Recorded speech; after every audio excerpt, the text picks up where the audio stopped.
Hello everyone, only GS में आप सभी का हार्दिक स्वागत है। आज 18 जनवरी है।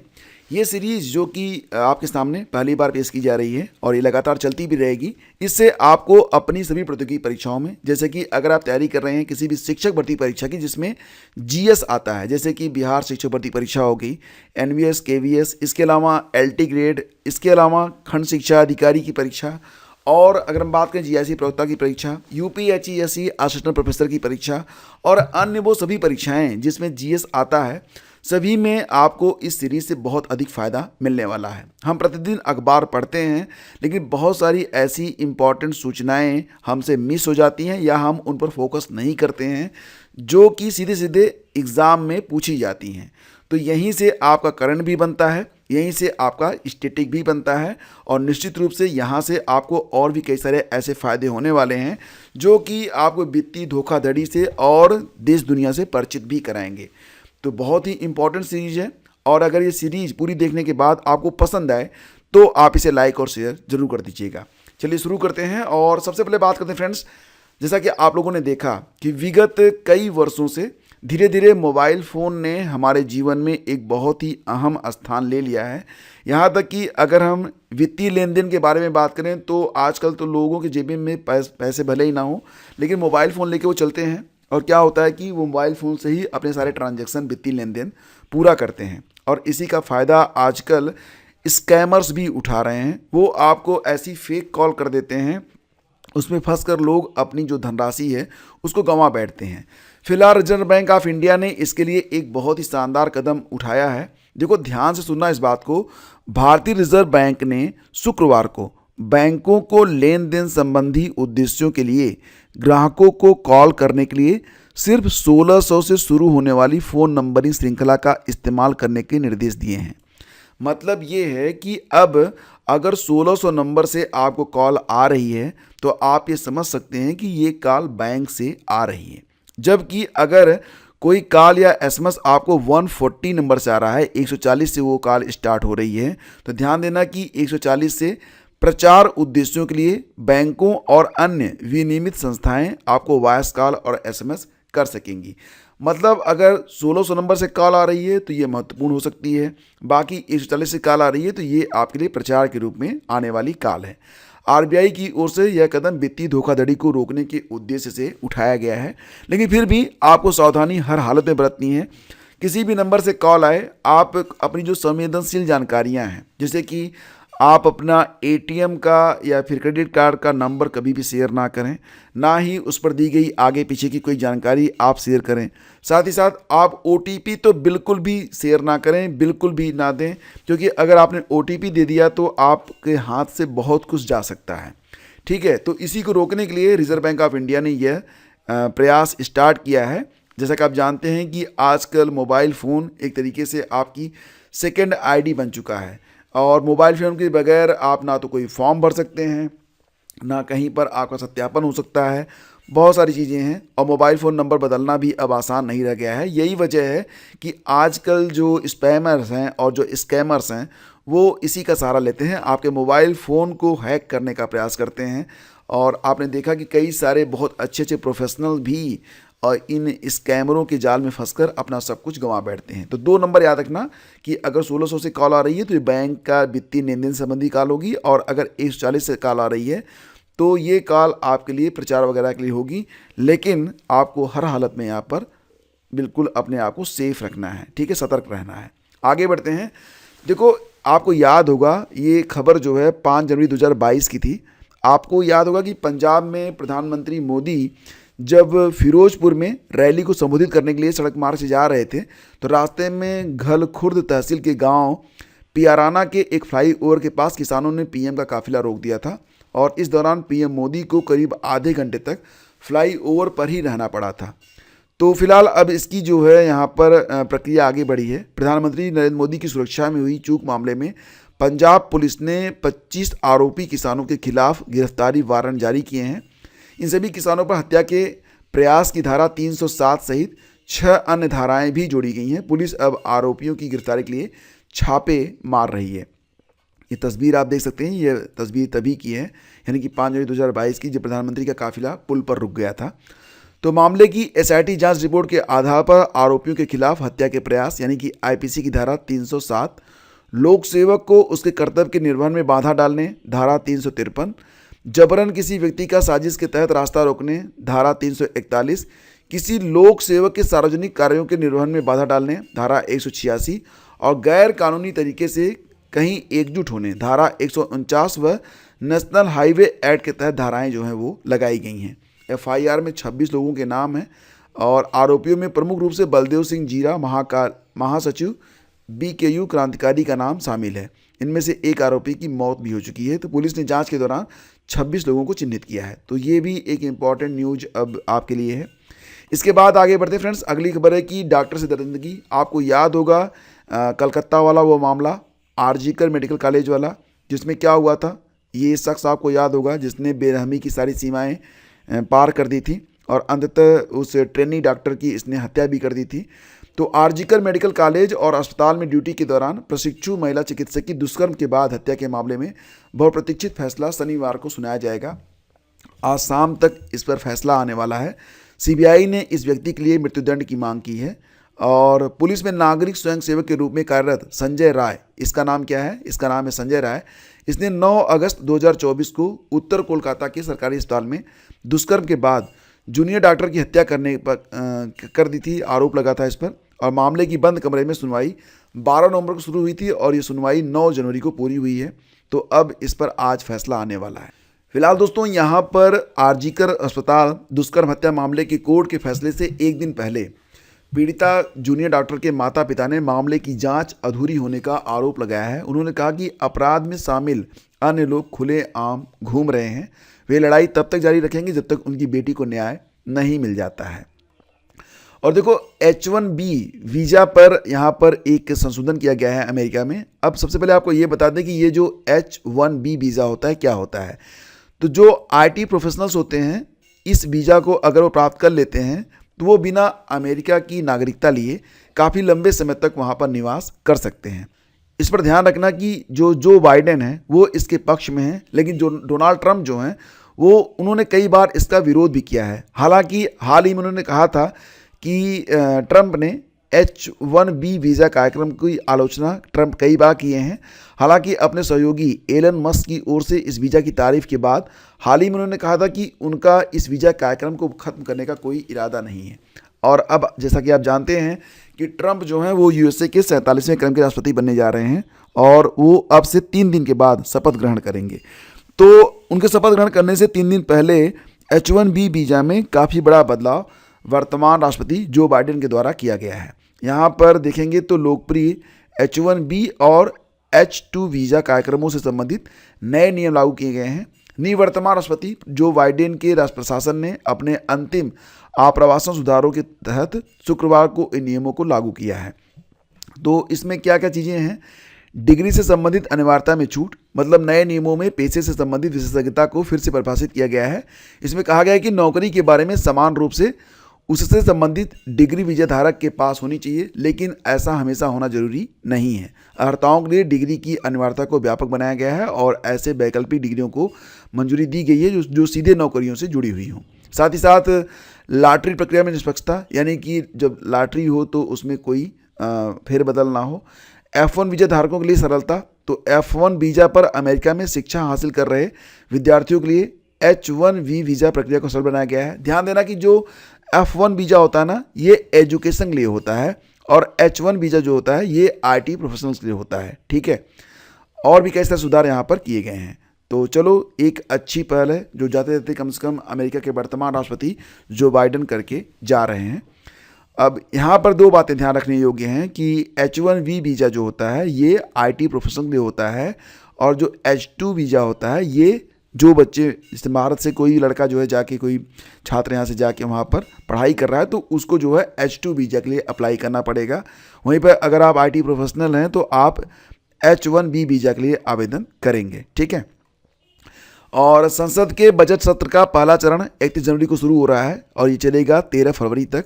दूसरा चरण चलेगा 10 मार्च से लेकर 4 अप्रैल तक। ध्यान देना कि 1 फरवरी को वित्त मंत्री निर्मला सीतारमण जी लगातार अपना 8वां बजट पेश करेंगी। तो 2025 में वित्त मंत्री निर्मला सीतारमण अपना 8वां बजट पेश करने जा रही हैं और 31 जनवरी को दोनों सदनों की संयुक्त बैठक को राष्ट्रपति द्रौपदी मुर्मू संबोधित करेंगी, जिसके बाद आर्थिक सर्वेक्षण पेश किया जाएगा। देखो फ्रेंड्स, संचार साथी पोर्टल से आप अच्छे तरीके से वेल नोन होंगे। संचार साथी पोर्टल आपके लिए बहुत सारी हेल्प लेकर आता है। जैसे कि अगर आपके साथ कोई आपका मोबाइल फ़ोन गुम हो जाता है, चोरी हो जाता है, या फिर अगर आप जैसे ये जानना चाहते हैं कि आपके आधार से लिंक कितने सारे मोबाइल फ़ोन नंबर हैं, तो संचार साथी पोर्टल पर जाकर आप अपना मोबाइल नंबर डालेंगे, OTP आएगा, वेरीफाई करेंगे और आप चेक कर सकते हैं सारी चीज़ें। और साथ ही साथ ये भी है कि अगर आपका मोबाइल गुम हो गया है तो आप इस पर जो है ना मोबाइल को अपने ब्लॉक भी कर सकते हैं, मतलब फिर उस पर कॉल वाल नहीं जाएगी, या फिर उसको अनलॉक भी कर सकते हैं अगर आपको मोबाइल फ़ोन मिल जाता है तो कई सारी सुविधाएं आपको मिलती हैं संचार साथी से। अब इसका ऐप यहाँ पर लॉन्च कर दिया गया है, ठीक है। तो दूरसंचार विभाग ने संचार साथी नामक ऐप को भी लॉन्च किया है, जिसके जरिए साइबर धोखाधड़ी को सीधे रिपोर्ट आप कर सकेंगे। अगर कोई साइबर धोखाधड़ी आपके साथ होती है तो इसकी रिपोर्टिंग भी आप इसी ऐप पर कर सकेंगे। ऐप का नाम है संचार साथी ऐप और ये ऐप दूरसंचार विभाग ने जारी किया है। हमारे जो दूरसंचार मंत्री हैं उनका नाम क्या है? ज्योतिरादित्य सिंधिया। तो उन्होंने इस ऐप को लॉन्च करते हुए कहा कि इस ऐप में हर ग्राहक की गोपनीयता और सुरक्षा का पूरा ध्यान रखा गया है। 2023 में फर्जी फ़ोन कॉल के खिलाफ कार्रवाई के लिए संचार साथी पोर्टल लॉन्च किया गया था, जो प्रभावी तंत्र साबित हुआ है। और एक बड़ी खबर, और ये बहुत ही इंपॉर्टेंट है आपकी परीक्षाओं के लिए भी। देखो, मैंने आपको पढ़ाया था कि जो खेल रत्न पुरस्कार हैं उसकी घोषणा कर दी गई है, लेकिन अब खेल रत्न पुरस्कारों को प्रदान भी किया जा चुका है। ये तस्वीर देखिए, बहुत ही शानदार तस्वीर। और ये कौन है? ये हैं हमारे खेल रत्न डी गुकेश। तो नई दिल्ली में विश्व शतरंज चैंपियन डी गुकेश को खेल रत्न से सम्मानित किया गया है हमारी राष्ट्रपति द्रौपदी मुर्मू जी के द्वारा, और ये एक बहुत ही शानदार तस्वीर है। तो फ्रेंड्स, यहाँ पर आपको बता दें कि इस बार जो खेल रत्न पुरस्कार दिया गया है उससे 4 खिलाड़ियों को सम्मानित किया गया है। इनके नाम है गुकेश, शूटर मनु भास्कर, और बाकी नाम मैं आपको बता रहा हूँ। तो देखो, शतरंज के विश्व प्रसिद्ध चैंपियन डी गुकेश को, साथ ही साथ पेरिस ओलंपिक में 2 पदक जीतने वाली शूटर मनु भाकर को, कांस्य पदक जीतने वाली हॉकी टीम के कप्तान हरमनप्रीत सिंह को, और पैरालंपिक खेलों में ऊंची कूद का स्वर्ण पदक जीतने वाले प्रवीण कुमार अब खेल रत्न बन गए हैं। प्रवीण कुमार का नाम जरूर याद रखना, क्योंकि ये यूपी से हैं, तो एग्जाम के लिए इंपॉर्टेंट हो सकता है यूपी स्पेशल के अंतर्गत। फिलहाल खेल रत्न 4 खिलाड़ियों को प्रदान किया गया है, और अब इनको जो है राष्ट्रपति द्रौपदी मुर्मू जी ने नई दिल्ली में एक समारोह में खेल रत्न पुरस्कारों से सम्मानित किया है। मनु भाकर, प्रवीण कुमार, हरमनप्रीत और डी गुकेश जी, ठीक है। तो 34 खिलाड़ियों को अर्जुन अवार्ड भी दिया गया है। ध्यान देना कि ये जो 34 खिलाड़ी हैं जिनको अर्जुन अवार्ड दिया गया है, इनमें से 17 पैरा एथलीट हैं। एग्ज़ाम में ये बहुत ही इंपॉर्टेंट पॉइंट है। हो सकता है कि आपसे इस प्रकार से प्रश्न बने कि निम्नलिखित पर विचार करिए। 34 खिलाड़ियों को अर्जुन अवार्ड दिया गया, इनमें 17 पैरा एथलीट हैं। तो हो सकता है कि इस प्रकार से आपको स्टेटमेंट दे दिया जाए।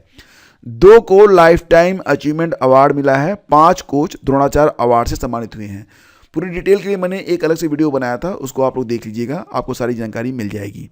और पश्चिमी प्रतिबंधों से निपटने के लिए रूस और ईरान में समझौता हुआ। जैसा कि फ्रेंड्स आप सभी लोग जानते हैं कि अभी भी यूक्रेन और रसिया का जो युद्ध है वो समाप्त नहीं हुआ है, जिसकी वजह से जो पश्चिमी देश हैं उन्होंने रूस पर कई सारे प्रतिबंध लगा दिए हैं। तो जैसा कि आप ये भी जानते हैं कि ईरान भी अमेरिका का ध्रुव विरोधी है। तो अब रूस और ईरान धीरे धीरे निकट आ रहे हैं, आपस में समझौता कर रहे हैं, और वो ये प्रयास कर रहे हैं कि हम जो है मिलकर पश्चिमी देशों का जो ये विरोध है फिलहाल उसका मुकाबला कर सकें। तो ध्यान दीजिएगा कि जो रूस के राष्ट्रपति हैं उनका नाम है व्लादिमीर पुतिन, आप जानते ही हैं, और जो ईरान के राष्ट्रपति हैं मसूद पेजेस्कियन, उन्होंने शुक्रवार को एक व्यापक सहयोग संधि पर हस्ताक्षर किए हैं। रूसी और ईरानी अधिकारियों ने कहा कि इस व्यापक रणनीतिक साझेदारी संधि में व्यापक सैन्य सहयोग से लेकर शिक्षा और संस्कृति तक सभी क्षेत्र शामिल किए जाएंगे। तो आप फिलहाल, अच्छा एक बात और भी कि आप टिकटॉक तो फिलहाल भारत में बैन है। सीन, शाओमी और 3 अन्य चीनी कंपनियों पर यूरोपीय संघ ने गोपनीयता उल्लंघन का आरोप लगाया है। तो ध्यान देना कि यूरोपीय संघ EU ने गोपनीयता उल्लंघन का आरोप लगाया है।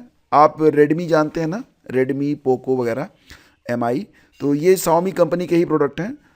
और Xiaomi के साथ साथ जो सीन, टिकटॉक और 3 अन्य चीनी कंपनियां हैं, इस पर आरोप ये लगा है कि ये जो अपने कस्टमर का डेटा है उसको जो है अनअधिकृत, मतलब कि बिना सरकारी सहमति के वो डेटा पूरा चीन को भेज रही हैं। एक ऑस्ट्रेलिया की लीगल समूह है जिसका नाम है नोयब। नोयब नाम याद रखना, ये ऑस्ट्रेलियाई लीगल समूह है। नोयब का फुल फॉर्म होगा नोन ऑफ योर बिजनेस। तो नोयब ने गुरुवार को दायर गोपनीयता उल्लंघन शिकायत में कहा कि ये जो कंपनियां हैं, टिकटॉक, सीन, Xiaomi और 3 अन्य चीनी कंपनियां, ये उपयोगकर्ता के डेटा को अवैध रूप से चीन भेज रही हैं। नोयब वही संस्था है जिसने पूर्व में एप्पल, अल्फ़ाबेट और मेटा जैसी कंपनियों के खिलाफ शिकायत दर्ज करने के लिए जाना जाता है, जिसके कारण कई जांच और अरबों डॉलर का इन कंपनियों को नुकसान भी हुआ था। वियना स्थित नोयब ने कहा कि यह चीनी कंपनियों के खिलाफ उनकी पहली शिकायत है। नोयब ने ग्रीस, नीदरलैंड, बेल्जियम, इटली और ऑस्ट्रिया में 6 शिकायतें दर्ज की हैं। तो मतलब ये है ना कि अगर आप चीन का कोई प्रोडक्ट इस्तेमाल कर रहे हैं तो भाई साहब, प्रोडक्ट कितना भी अच्छा क्यों ना हो, कहीं ना कहीं कुछ ना कुछ दिक्कत तो उसमें रहती है। जैसा कि आप यहाँ पर देख रहे हैं कि Xiaomi, जो कि मुझे लगता है ना कि इंडिया में लगभग हर व्यक्ति के पास नहीं होगा तो कम से कम अगर 10 लोग उसमें हों तो 4 लोग 5 लोग तो पक्का है कि रेडमी का फ़ोन ही लिए होंगे। बाकी ओप्पो, वीवो वाले होंगे, वन प्लस वाले होंगे। तो ये सारी कंपनियां भी तो चाइना की ही हैं, ठीक है। तो लगातार तीसरे साल घटी चीन की आबादी। जैसा कि आप जानते हैं कि अगर हम वर्तमान में देखें तो चीन की आबादी लगातार घट रही है और अब धीरे धीरे जो चीन है ना, ये बुजुर्ग देश की ओर बढ़ रहा है। और अगर देखें तो 2024 के अंत में चीन की आबादी कितनी रही है, तो 1.40 अरब रही, जो कि पिछले वर्ष के मुकाबले करीब 14 लाख कम है। तो चीन सरकार की चिंता बढ़ गई है। चीन सरकार ने शुक्रवार को बताया कि देश की जनसंख्या में लगातार तीसरे साल भी गिरावट आई है।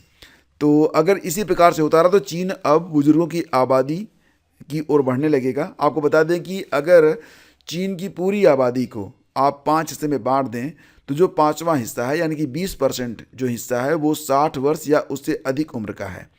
और शिक्षा, करियर को तरजीह, शादी के प्रति अनिच्छा। जैसा कि आप जानते हैं कि जीवन यापन की बढ़ती लागत के कारण जो चीनी युवा हैं वो उच्च शिक्षा और करियर को तरजीह दे रहे हैं, लेकिन उनमें विवाह और संतान के प्रति जो अनिच्छा है वो भी उत्पन्न हो रही है। फिलहाल तो स्थिति यही है।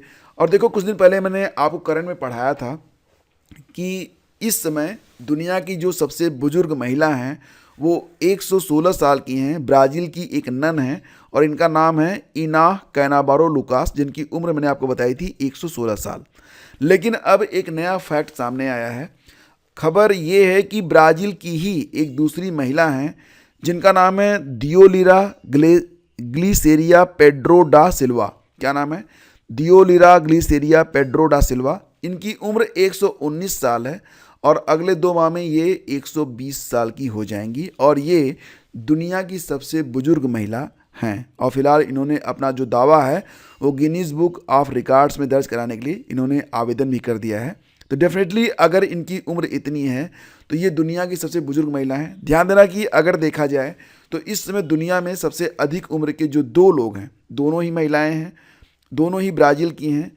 एक की उम्र लगभग 120 साल है, दूसरे की उम्र लगभग 116 साल है, ठीक है। तो इनका नाम क्या है? देखो, जो 120 साल की हैं ब्राज़ील की हैं और इनका नाम है दियोलिरा ग्लिसेरिया पेड्रो डा सिल्वा। तो बस इनका नाम पेड्रो डा सिल्वा याद रख लो या फिर दियोलिरा याद रख लो। और जो ये कैनाबारो लुकास हैं ये 116 साल की हैं। तो देखो भाई साहब, अगर आप मेहनत करोगे और थोड़ी सी आपकी किस्मत साथ दे गई ना तो लंबी उम्र जी सकते हो, बशर्ते कि आप खान पान और एक्सरसाइज पर फोकस करो, क्योंकि यही चीज़ें हमारे शरीर को बनाती है और बिगाड़ती हैं। फिलहाल हम आपसे बताना चाहेंगे कि भारत मोबिलिटी ग्लोबल एक्सपो 2025 का उद्घाटन पीएम मोदी ने किया है और ये एक्सपो स्टार्ट हो चुका है। कहाँ पर स्टार्ट हुआ है? तो भारत मंडपम में ये शुरू किया गया है। जैसा कि आप यहाँ पर देख सकते हैं, पीएम मोदी ने राष्ट्रीय राजधानी के भारत मंडपम और यशोभूमि और ग्रेटर नोएडा के इंडिया एक्सपो सेंटर व मार्ट में 5 दिन का एक्सपो का उद्घाटन किया है। इसमें ऑटोमोबाइल उपकरणों और प्रौद्योगिकियों में 100 से अधिक नए उत्पाद लॉन्च किए गए हैं।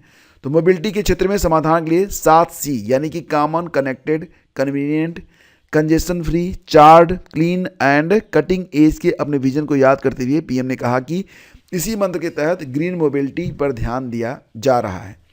तो फ्रेंड्स आपको बता दें कि भारत मोबिलिटी ग्लोबल एक्सपो 2025 का उद्घाटन करते हुए कारों की बिक्री की संख्या में ऑटो क्षेत्र में लगातार बढ़ती मांग। अब आपको बता दें कि जब भारत दुनिया की 5वीं सबसे बड़ी अर्थव्यवस्था है, लेकिन याद रखना कि तीसरा सबसे बड़ा यात्री वाहन बाजार भी है, ठीक है। और देश में हर साल 2.5 करोड़ से अधिक वाहनों की बिक्री भी होती है और बीते एक साल में भारतीय ऑटो उद्योग में करीब 12% की वृद्धि भी हुई है। तो सारी बातें याद रखना, बस इतना जरूर याद रखना कि जो भारत मोबिलिटी ग्लोबल एक्सपो है, इसका शुभारंभ कहाँ पर किया गया? नई दिल्ली में। किसने किया? तो प्रधानमंत्री मोदी ने किया। कहाँ पर किया? भारत मंडपम यशोभूमि और ग्रेटर नोएडा के इंडिया एक्सपो सेंटर में किया गया। और यहाँ पर 7C पर ध्यान दिया गया है। तो ये 7C कौन कौन से हैं? Common, connected, convenient, congestion free, charge, clean और कटिंग एज, ठीक। इसके बाद आगे बढ़ते हैं, बात करेंगे जल्लीकट्टू के बारे में। तो जल्लीकट्टू मंजू विरट्टू में 7 की मौत, 130 से ज़्यादा घायल। आपको पता ही है कि ये जो जल्लीकट्टू नामक त्यौहार होता है, ये तमिलनाडु में मनाया जाता है और पोंगल के तीसरे दिन इसे मनाया जाता है, ठीक है। फिलहाल इस पर कई बार सुप्रीम कोर्ट ने रोक भी लगाई, लेकिन ये त्यौहार मतलब यहाँ के जो लोग हैं उनकी आस्था को देखते हुए यहाँ पर छूट भी दे दी गई। और इस बार वही हुआ जिसके लिए यहाँ पर प्रतिबंध लगाया गया था। मतलब जल्लीकट्टू और मंजू विरट्टू समारोह में 7 लोगों की डेथ हो चुकी है, करीब 130 से ज़्यादा घायल हो चुके हैं। पुलिस ने बताया कि शिवगंगा में मंजू विरट्टू में शामिल तनिष राजा का बैल बिदक गया और खेत में भागने लगा। इसी दौरान बैल व तनिष खेत में कुएं में गिर गए और उनकी मौत हो गई। सोचो कितनी बुरी चीज़ें यहाँ पर हैं। फिर भी लोग इस खेल को पता नहीं क्यों आगे चलाने के लिए लड़ते रहते हैं, मुकदमा वगैरह। खैर, आपको बता दें कि बहुत ही जल्द आपकी जो 4G के साथ साथ 5G की सेवाएं हैं वो भी भारत में और बेहतर होने वाली हैं। तो इसके लिए अब 687 मेगाहर्ट्ज स्पेक्ट्रम की रिफार्मिंग को केंद्र की मंजूरी मिल चुकी है। तो यहाँ पर आपको बता दें कि केंद्रीय मंत्रिमंडल ने मोबाइल सेवाओं के लिए 687 मेगाहर्ट्ज स्पेक्ट्रम की रिफार्मिंग यानी कि दूरसंचार उद्योगों की ज़रूरतों को पूरा करने के लिए इसको मंजूरी प्रदान कर दी है। साथ ही कहा कि प्रधानमंत्री नरेंद्र मोदी की तरफ से गठित सचिवों की समिति के अध्ययन के आधार पर अन्य कदम भी उठाए जाएंगे। तो ध्यान देना कि 2030 तक 2000 मेगाहर्ट्ज स्पेक्ट्रम की ज़रूरत पड़ेगी। ये बात कही गई है दूरसंचार मंत्री कौन है? ज्योतिरादित्य सिंधिया के द्वारा। और भारत दुनिया की 4थी सबसे बड़ी सैन्य ताकत भी बन चुका है, ध्यान दीजिएगा। पहले स्थान पर कौन है? अमेरिका है, दूसरे स्थान पर रूस है, तीसरे स्थान पर चाइना है। भारत जो है फिलहाल 4थे स्थान पर है। 5वें स्थान पर दक्षिण कोरिया है। तो ये टॉप 5 हैं, यानी कि दुनिया की जो 5 सबसे बड़ी सैन्य शक्तियां हैं उसमें भारत 4थे स्थान पर है। और हाल ही में यहाँ पर ग्लोबल फायर इंडेक्स जो जारी किया गया है उसमें ये बात निकल कर सामने आई है। तो ग्लोबल फायर पावर इंडेक्स में यहाँ पर 2025 की जो सबसे शक्तिशाली सैन्य ताकत है वो कौन है? अमेरिका है। भारत 4थे स्थान पर है और चीन तीसरे स्थान पर है, रूस दूसरे स्थान पर है। 5वें स्थान पर कौन है? तो दक्षिण कोरिया है, ठीक है। और पिछले वर्ष भी यही देश शीर्ष 5 में शामिल थे। भूटान सूची में सबसे नीचे 145वें स्थान पर है। तो ग्लोबल फायर पावर की रैंकिंग में ब्रिटेन जो है वो 6ठे स्थान पर है, फ्रांस 7वें, जापान 8वें, तुर्की 9वें और इटली 10वें नंबर पर है। अपनी सैन्य और एटमी ताकत का धौंस देने वाला पाकिस्तान इस बार 3 अंक खिसक कर 12वें स्थान पर पहुंच चुका है। तो पिछले साल पाकिस्तान की रैंकिंग कितनी थी? 9 थी, ठीक है। ऑस्ट्रेलिया और यूक्रेन की रैंकिंग भी इस साल नीचे आई है, जबकि वेनेजुएला, कजाकिस्तान और जॉर्डन की रैंकिंग में सुधार हुआ है। और फ्रेंड्स, यहाँ पर अमेरिकी अरबपति एलन मस्क की कंपनी स्पेस एक्स का स्टारशिप रॉकेट मिशन नाकाम हो गया है। लॉन्चिंग के तुरंत बाद यह फट गया। तो गुरुवार को लॉन्च करने के कुछ समय बाद ही यान में दिक्कतें आनी शुरू हो गई। इसके बाद स्पेस एक्स से इसका संपर्क टूट गया। थोड़ी देर में ये फट गया और ये हवा में बिखर गया। और इसका एक वीडियो एलन मस्क ने ट्विटर पर साझा किया था, जिसको अब उन्होंने एक्स नाम दे दिया है। मस्क ने इसमें लिखा था कि सफलता अनिश्चित है लेकिन मनोरंजन की पूरी गारंटी है। तो फ्रेंड्स, ये सारी सूचनाएं आज के अखबारों से ली गई हैं। उम्मीद करता हूं कि यहाँ से कुछ प्रश्न आपको एग्ज़ाम में भी मिलेंगे। साथ ही साथ आपकी जो दैनिक दिनचर्या है उससे भी आपको बहुत सारी हेल्प यहाँ से देखने को मिलेगी। तो फ्रेंड्स, अगर ये सीरीज़ आपको अच्छी लगी तो प्लीज़ इसे लाइक और शेयर जरूर कीजिएगा। हम मिलेंगे आपसे अगले वीडियो में, तब तक के लिए आज्ञा दीजिए। नमस्कार, जय हिंद। पहली बार हैं तो सब्सक्राइब कर लीजिएगा। Thank you.